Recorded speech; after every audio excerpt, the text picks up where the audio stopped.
and post shot routine today, Jed? Pre and post shot routine. Do you have one? What's important? Why would you have one? And I'm going to just have a little bit of a, not a rant, that's the wrong word. I'm just going to start by saying, look, people can play, prepare to play however they want. I was brought up in a time where, you know, you made, not an effort's the wrong word, but you got prepared to play golf and you wore golfing clothes and whatever. You know, you wouldn't go to the operating theatre and expect to see your surgeon in flip-flops and God knows what else. I just have this thing that part of the preparation for golf, part of being present, part of being aware of what it is you're there to do is to dress accordingly. And if people want to go out in jeans and shorts, let them do. I'm not making any criticism of that. I'm just giving my feedback. And you know, when Tiger Woods was at his peak, he used to wear a red shirt on the last day and all the rest of it. And that was because he felt empowered by that. He had tight sleeves that made his arms bump up. His opponents would look at him and think Tiger's here to win it today and all the rest of it. So you can start by, you know, I would say having respect for the course, respect for the greenkeepers, respect for the club, the tradition, and just make a bit of an effort because you know what, it does have an effect on you if you can make an effort to go to the course ready to play golf in the attire that really means you're going to play golf. That's just me. Do whatever you want, and I don't mean to be controversial. People can do whatever, but you know, it's just the way I've been brought up with it. So there you go. So that said, so you arrive at the course, and we'll talk about. You can measure your stage. You can be stable. You can have fluidity. You can have all these things. But I'm suggesting that there is a reason.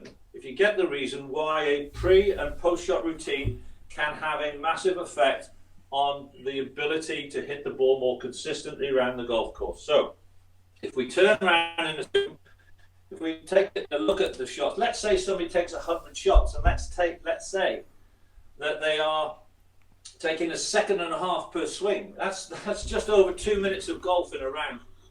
2 minutes, that's all. But we know, don't we, that the game itself is much more than that. So here is my suggestion for a pre-shot routine and the reasons why I would do it, what you're looking to do.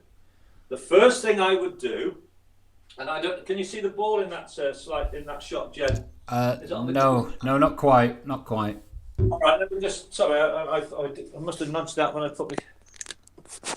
Yeah, that's good. You see it now? Yeah, that's good. Yeah. Okay. All right. So I'm gonna play towards the screen.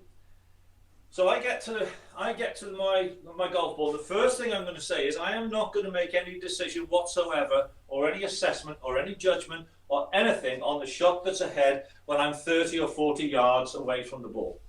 How many times we say, what am I going to need from there? My grandson asked me the question all the time. I'm 30 yards away. Grandad, what am I going to need from there? I thought, hey, I don't know. So when you get to the ball, when you get to your shot, put your bag of clubs, and I can't do it here, put it facing you here, have it accessible right there, and imagine a line maybe a couple of 3 yards behind the ball here. Imagine a line in there and stand behind that line and take a look at what's before you. Take a look at what's before you. What I would do was I would have a trigger point. When I was playing, what I would have is I would have my glove on, and I would nudge my glove and press the fingers down on the glove, and that was my trigger point to start. You've all probably heard of Oosthuizen when he had his red dot when he won the Open. That was his trigger point to start the process, because this is a process. Everything is a process.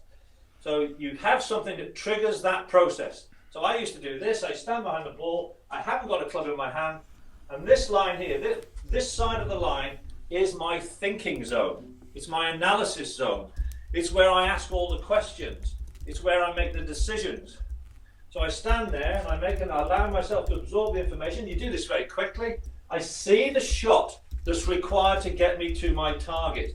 I home in on my target. I see myself playing the shot to the target. I see the ball flight to the target. I'm here behind it. And I say, do you know what? That's a 7-iron or whatever. And all of those decisions are made right here, right now. This is the only place I have any discussion And that discussion is purely relating to the target and what's required to get me to the target. It's a 7-iron or whatever. I take the club out of my bag, I reassess my target, I step over the line, I leave all my thinking behind, and I go to this side of the ball, and this side of the ball is my feel box. This is where I want to sense, as I'm swinging the club to the target, imagining the shot going to the, it's just a couple of swings, and obviously I'm taking more here for this discussion. I'm feeling grounded, I'm feeling centered, but this is not a practice swing, Jed. This is a rehearsal swing. I am rehearsing the swing that I want to have when I go to the ball. So I'm there, I connect to my target, I swing, I get into my hip position, I finish the shot, I hold it, I see the ball going to there, and I'm sensing everything in my body, the movement, the balance, the release, the tempo. I'm feeling all of that. In 2 swings, I'm connecting to my target.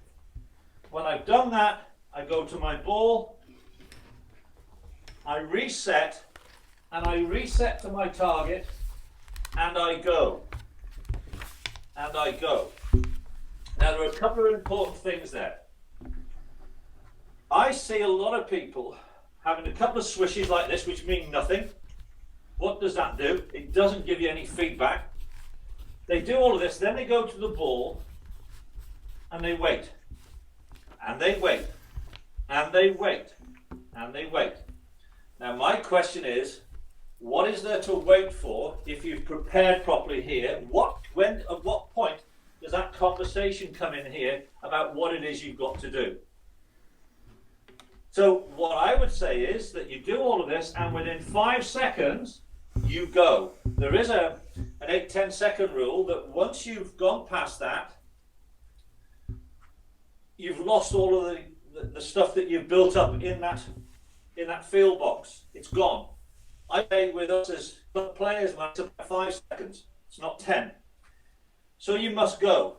Now, what the other thing I would say is, on this pre-shot routine, is, and certainly when I was playing a lot, what I would do, I would get all of that done, go back to the ball, reconnect to my target, and I would say to myself, even if I miss my target, I will respect and forgive myself. I will let it go. If I don't get it, I don't get it. I'm not going to beat myself up by missing the target. And I used to have a thing as well about having a pin prick aim, and the better you become, the more control you have over your club face, the smaller you can make your target. But for us, the bigger we can make the target, the easier it is to hit. So forgive yourself. So there's the first thing on the pre-shot routine. Have a line here, which is the fairway side of the line is your think area. It's where you make all the analysis, all the judgments on what shot you require. On the side here is your feel box. This is a feel, a sensation. This is literally, it's a proper swing. It's a rehearsal swing. I'm going to hit this. It's the swing that you want. And hold your finish the swing. See the ball go. It's the feel. It's what you get from this sensation in your body. And then you go to the ball and you do it. Now, the reason that you do that as well is because when you do that and you replicate that swing, what you do is you want obviously the swing to be exactly the same. If it's not, and if you're in it and you have your attention on the club face, because we're going to put the attention on the club face through the ball, it's spotting the differences, knowing what the differences were between the shot when the ball was there and your rehearsal. It's where were the blind spots. It's how you learn from it, not the result of the shot. So the pre-shot routine is to prepare yourself for that 1 second of swing in feedback. Now, the other thing I would say about a pre-shot routine is this, and you notice it with tour players, and when I was doing a course last year at the club, and I noticed what people were doing, and I thought, what do I do? Because I hadn't really, because it's just something ingrained. So this is what I do. I go behind the line and I look at my target. I get my 7-iron, I look at my target. I walk to the ball, side into my field box, I'm at my target. I settle, I look at my target. I swing on my rehearsal swings, I see my target. I go again, I see my target. I go back to the ball, I reconnect to my target. I am associating myself with the target at least 7 or 8 times on every single pre-shot routine. Every single one. And the more that, and when I go to the ball, now, when I go to the ball here as well, I see my target. So, if you look at a darts player or a basketball player, and this is a fundamental thing in terms of how we process what it is we need to do in terms of relating to target. If you see somebody taking some shots on a basketball hoop, they go there, they look at the target, they take the hand back, they go and they pop it in, or they miss it and they make an adjustment. At what point do they say to themselves, where's my hand here? How's it going? Now they can look at the target and still do it. The darts player, if he's got a 150 finish or whatever it might be, let's say a 150, he goes, it's treble 20, double 15. He looks at the treble 20, he goes, boom, boom. Moves his eyes to double 15, boom. That's how he does it. He doesn't start thinking, where's my hand, is the arrow pointing here, whatever. Now, in golf, of course, we can't do that. We can't look at our target and hit this 5-iron. So what you do while you are in this pre-shot routine is you bring your target to here. The ball gets in the way as you move to your target. You must relate to your target. You do it in your pre-shot routine. Target, rhythm, tempo. Now, by the way, there are only 3 things that you can control on the golf course. The one is your state. That's state management, and you can decide in the car before you get out of the car, before you take your club, today I'm going to be happy. Today I'm going to be kind. Today I'm going to accept everything. Today. You can have state, control your state and measure your state. We'll do that tomorrow as well, before you get out of the car. The second thing that you can control on the golf course is your stability, dynamic stability, and your dynamic stability, your static and your dynamic stability. And you can do that in your rehearsal swing. That's what the pre-shot routine is for. And the other thing is tempo. Tempo dictates everything. So in this pre-shot routine, I'm swinging to the target. I'm going to have my tempo, feeling like I'm releasing and I'm holding and I'm balanced. That's the shot I want. And when you take that feedback and you see the differences, then you can learn and then you can move on. Right, Jed, do you have any questions to me on that pre-shot routine that I'm suggesting? And what do you do, for example? Do you do any of that? Well, I do, and I see certain other players do it well. I always admire former Ireland champion Mike Ray. In that you can see he does step into his own before his shot. It's almost like a little dance routine, if you like, in slow motion. You can just see he's set and bang and he goes. I love that concept of having your bag positioned in a certain way before each shot. I love that you step over the line into your other world, and then bringing the target closer. So just on that. So say I'm hitting the shot into the 7th. We talk about that. We kind of saying bringing it forward. What where you anticipate where the shot is going to land, or taking the mid ground out, or how would you articulate I'm sorry, not understanding what you mean, Jed. What do you mean bringing what forward? The target. So the target is the flag, the green, or wherever. So the target, Jed. The target is never the hole. Now, unless it's a 2-foot straight putt, the target is never the hole. I'm all ears. How can the target be the hole? The objective is to get the ball to the hole, but the target to get it there is 20 yards left because it kicks left or right. If you want to know where the target is, if you play King Edward Bay, is the target ever the hole? True.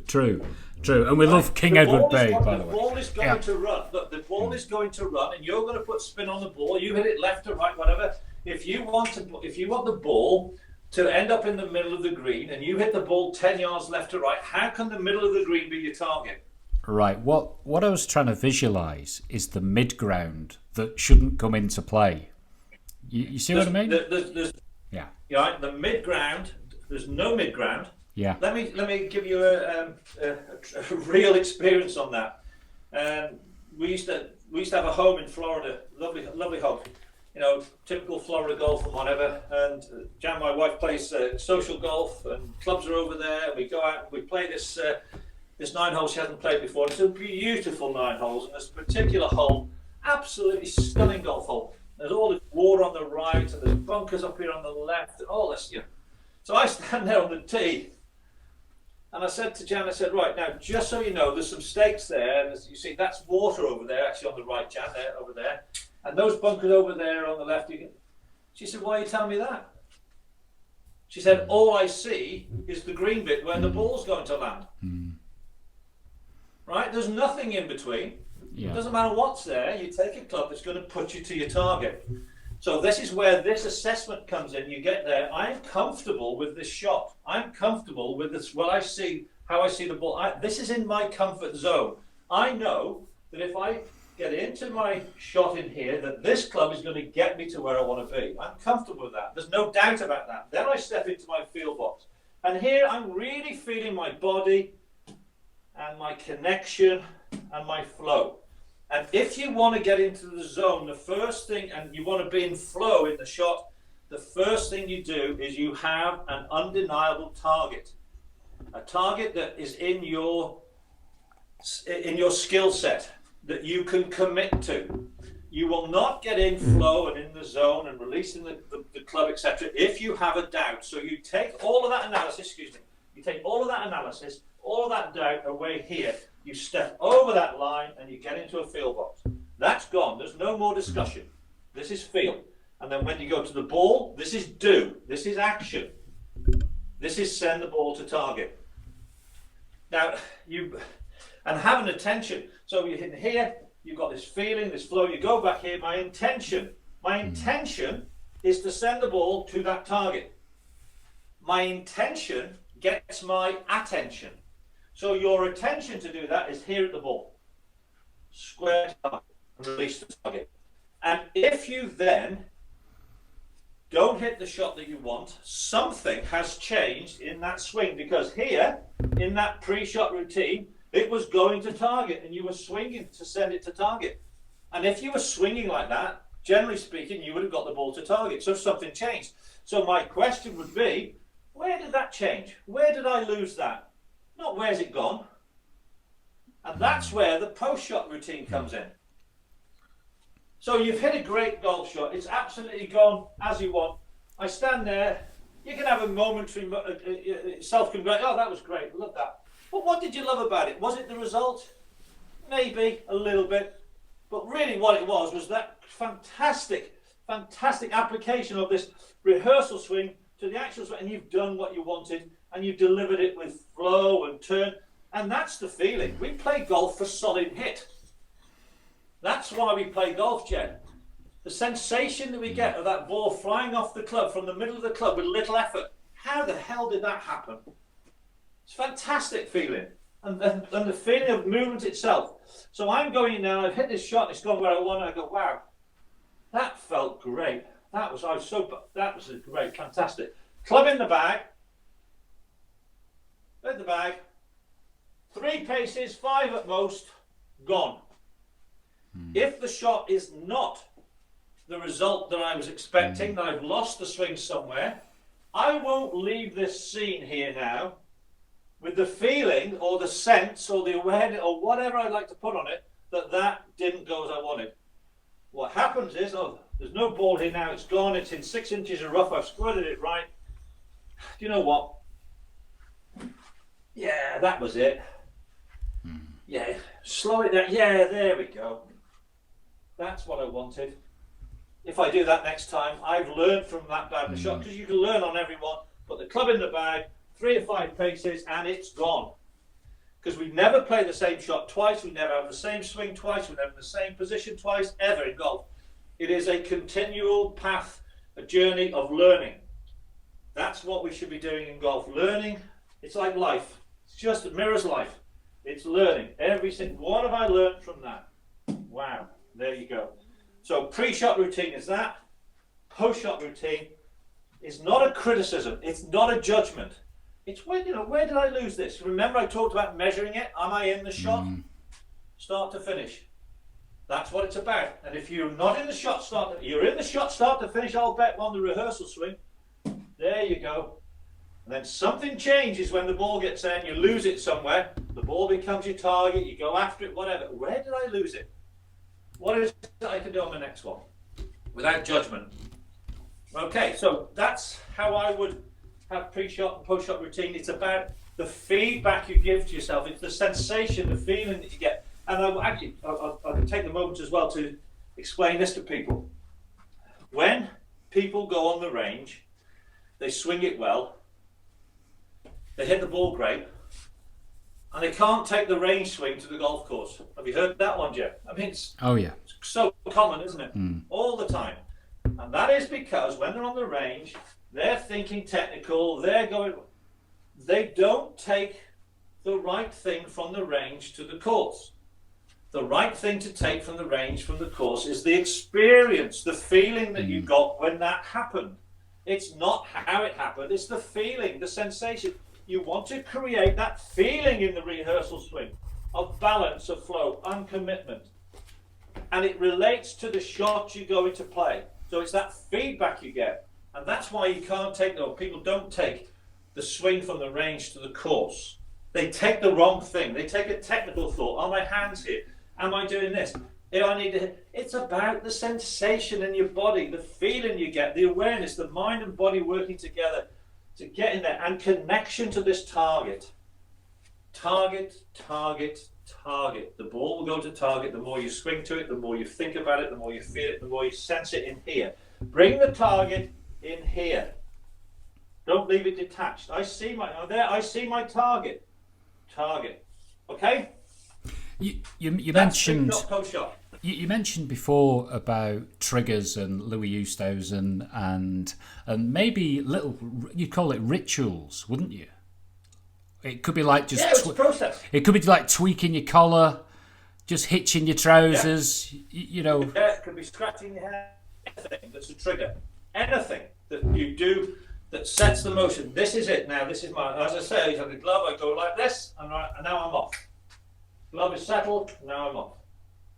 This is my moment. This is part of the whole thing. Annika Sorensson, the greatest ever female player, she never had any pre-shot swings. She would go to the ball and hit it. That was her. Whatever works, works.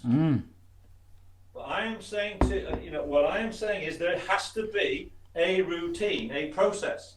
You don't go into your car behind the wheel and start doing all sorts of stupid things, do you? There is a process. I turn the key on, I do this, I adjust my seat, the wing, everything's a process. Everything. But having your attention as well, doing all of this, having your attention on something. If you go into the bathroom and you brush your teeth, and you put your more attention on brushing your teeth, I'll bet you'll feel your teeth are cleaner. We go to the ball, we don't have an attention on anything. Now, I am suggesting your attention on the club face to the ball because everything is about the club face. Of course it is. But the better you get, there are 4 areas you can have your attention on. You can have your attention on your target. I have a lot of attention on my target. A lot of attention. I swing better when I swing with my target much more as being the dominant factor. So 1 is target, 2 is club head, 3 is ball, and 4 is body. You can have your attention on one of those. You can't have it on all of them. So get your attention on one thing. But swing with an awareness of what's happening. Be in the shot. You don't have to try and change anything. Just know. You know. Nobody tells you how to ride a bike and how to change your balance. You know. You know. My 11-year-old grandson will know whether he's hit off the bottom of the club, the top of the club, the toe of the club. He'll know everything. Because he's very aware of the club face through the ball. He will know where his balance is. He will know. And at 10 years of age, he hit the ball 295 yards, 6 feet past the pin on a downhill par 4. So that's all because he knows the balance and the flow.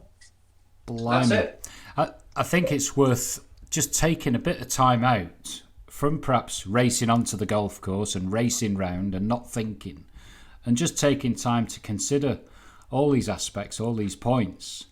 And the likes of, say, what you've done there, where you've said, you've played your shot, then just analyse it a little and then let it go. I think it makes perfect sense. Well, that's right. Yeah. Well, what you're analysing is the feeling that you had. Well, where did I lose it? You're not making a judgment on the result of the shot. Yeah. The result of the shot. When the ball leaves the club, there's nothing you can do about it. So it's all about what you are doing into and through the ball with your body, isn't it? The ball's gone. The ball's gone. You can't bring it back. You can't change it, but you can learn from the experience. What did I experience in that shot? How did I turn? How was I balanced? Where did I lose it? You see, if I want to look at somebody that maybe does this and comes over the top and swings across it like this, that's where you go. I would perhaps say to them, look, where is your club currently finishing? And they'll say, well, it's finishing around here. So what would it feel like for you to swing and get the club up here and finish it and hold it? I said, let's have a look. So they will go in here and they will put their attention on swinging and holding the finish here, where they're open to target, etc., etc. Then I had this just a few weeks back in the lesson. They said, well, why am I doing that? I said, well, because you've said that you know that you're finishing down here, and that doesn't feel right, and you're not going to get the ball in the position you want because you're coming across it. If you go into that position and you hold it, something has got to change pre-ball, pre-hit, in order for you to deliver the club there after the ball. So your body then works it out. What have I got to do from here? I want to get to there. You swing and you get to there. You don't have to think about it in the swing, do you? No. And would you say on that, sometimes you'd be better off just thinking about your hands rather than the club face? No. So for that Well, follow. Why would you have your attention on your hands? I mean, look, I could certainly have your attention on your hands. Why would you say? Why would you say that? Just to simplify things on your follow through. You want your hands to be in a finishing position, yeah. All right. Rather than all I want you to do is get to the finishing position. Yeah. If you get to that position, then something will change here. You haven't got to think where your hands are here. Yeah. I'm going to get my body to that. Yeah. And your body will work it out. Exactly. You haven't got to be thinking about it to get to that. It's an external focus. I don't want to be here. Well, my hand's here. It's going to allow me to get to that. No. So I'll hold it there. But you know, everything changes pre-ball, pre-hit. If you put your focus on that, it will change here.